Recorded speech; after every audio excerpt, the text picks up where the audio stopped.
தம்பி, உன்னை பார்த்தா நல்லா படித்த பையனை தெரியுதே. ஆனால் நீ ரோடு கூட்டிகிட்டு இருக்கியே. ஆமாம் சார், நான் பிஇ படிச்சிருக்கிறேன்.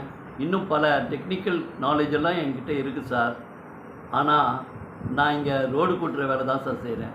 ஏன்ப்பா, ஏன் என்ன ஆச்சு?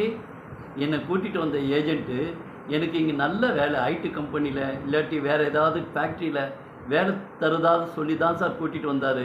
ஆனால் இங்கே வந்து உனக்கு இந்த தூய்மை பணி செய்கிற வேலை தான் அப்படின்ட்டு இங்கேயே என்ன இந்த தூய்மை பணியாளராக சேர்த்துட்டார் சார். அப்படியா? எத்தனை வருஷமாக இந்த தூய்மை பணி செய்கிற? நான் 2 வருஷமாக இந்த தூய்மை பணி வேலை செய்கிறேன் சார். 2 வருஷமாக சரியா?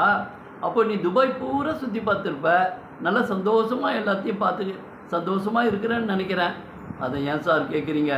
காலையில் 5 மணிலேருந்து ராத்திரி 11 மணி வரைக்கும் இந்த ரோடு கூட்டுற வேலை தான் சார்.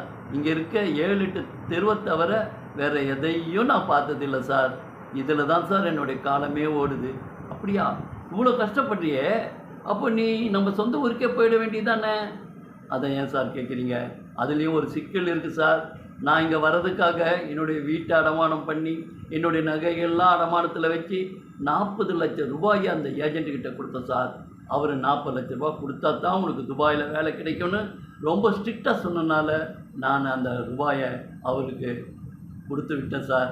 இப்போ அந்த 40 லட்ச ரூபாயை நான் சம்பாதிக்காமல் நான் ஊருக்கு போனேன்னா என் குடும்பமே வீணாக போயிடும் சார். அப்படியா? பாத்தியாப்பா தம்பி, நம்ம ஊரில் நீ ஒரு சின்ன வேலை செய்ய மாட்டீங்க, தட்டை கழுவுனா கூட கழுவ மாட்டீங்க, ஒரு கடைக்கு போன்னு சொன்னால் எரிஞ்சு உழுவீங்க. இங்கே வந்து பார்த்தியா ஒரு அடிமையை போல் வேலை செய்கிறீங்க. இதுக்கு தான் அன்றைக்கி நம்ம தலைவர் எம்ஜிஆர் நல்லா பாடினார். என்ன வளம் இல்லை இந்த திருநாட்டில், ஏன் கையை ஏந்த வேண்டும் வெளிநாட்டில், ஒழுங்காய் பாடுபடு வயக்காட்டில், உயரும் உன் மதிப்பு அயல் நாட்டில்னாரு. இப்போ உன்னுடைய மதிப்பு அயல் நாட்டில் தலை குனிஞ்சு இருக்கிறதுக்கு காரணம் உங்களுடைய அறியாமையே. இனிமேலாவது நீங்கள் எல்லாம் தெரிந்து இருப்பீங்கன்னு நான் நினைக்கிறேன்.